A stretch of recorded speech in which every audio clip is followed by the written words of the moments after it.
single day, I'm gonna make something great. That's my way. Every single day, I'm gonna make something great. That's my way.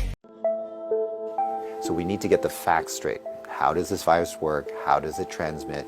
Where does it want to go? And let's protect ourselves. I'm Dr. Peter Lin. I'm a family physician in Toronto, Canada. The coronavirus is a family of viruses that can cause as mild things as just a common cold, all the way up to SARS or MERS. These are these bad pneumonias that we're talking about. And basically what these viruses are, they look like a tennis ball with all these spikes sticking out of it. And depending on the type of spike, it allows that virus to attach to certain places. So some viruses, they have the spike that attaches to your nose. So basically you just get a common cold. But the SARS virus and this new virus that we're talking about has the spike that allows it to attach to the cells in your lung. And when it attaches there, it puts in information to make photocopies of itself. So it uses our equipment to make more viruses. I'm declaring a public health emergency of international concern over the global outbreak of novel coronavirus. Most of the coronaviruses live in animals. In this particular case, it was from Wuhan. There was a fish market where they were selling live animals. And the thought is that the virus was in a live animal, then it crossed into a human.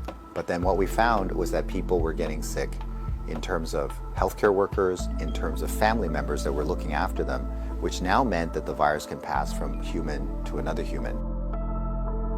Just like all viruses, it needs to reach a target, which is your lung. And it has to get there with your help. It has no feet and no wings. So therefore it needs us to move it there. So that's why we keep saying, don't hang around sneezy people because you're gonna breathe it in. And don't touch your face because that's how the virus is gonna get in. The masks are helpful, but they're not necessary because they're leaky. The ones that you and I buy basically have pockets here, so therefore the virus can get in. What the masks really do is they stop us from touching our face. If you're sick, we tend to mask you, so therefore you're not spewing out the viruses to other people sitting around you. The true people that have the real masks are the N95. Those are sealed. These are for the doctors that may be caring for their patients. So in the beginning, the coronavirus will cause kind of like flu-like symptoms or a cold. So people just get the stuffy nose, that kind of thing. But you'll understand that as soon as that virus starts manufacturing in your lung cells, they're producing all these copies of the virus, all of a sudden now you kill the lung cells. So now you can't exchange oxygen. And that's why one of the early symptoms is people get very short of breath and they tend to have a difficult time breathing, and that's why they end up in hospital. So currently, unfortunately, we don't have a direct treatment for the coronavirus. So we don't have a medication that can kill it off. And so it's really supportive. So in other words, the patient can't breathe, we give them oxygen, help them to breathe. They can't drink, so therefore we give them fluids to support them. Their kidneys begin to shut down, we help them with all those things. So it's a very supportive process. This is a new virus that we've never seen before. So our immune system, our army, are having a hard time figuring out what to do. So usually what we have to do is we make something called antibodies. So these are things that can grab onto the spikes that we see on the virus, and it will get rid of the virus for you, and that will actually bring you back to good health. So therefore the elderly may have a worse outcome, and of course the young children.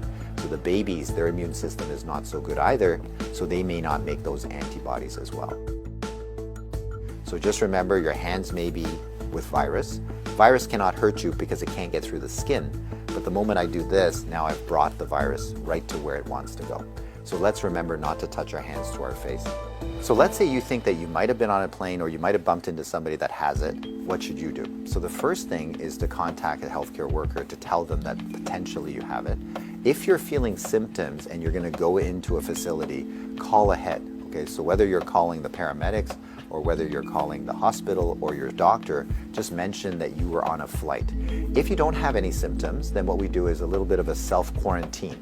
In other words, we can just keep you away from other people, and so you don't go into parties, don't go with your friends, don't go into public transportation. So we can contain it very easily by making sure that you do a self-confinement, so to speak, for the, let's say, 7 to 14 days is the longest incubation time. So after that, if you're feeling well, then you don't have anything to worry about.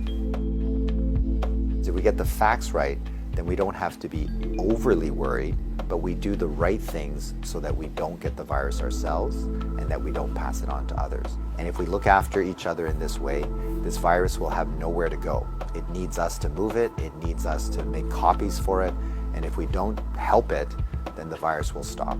So we have the power to do that right now.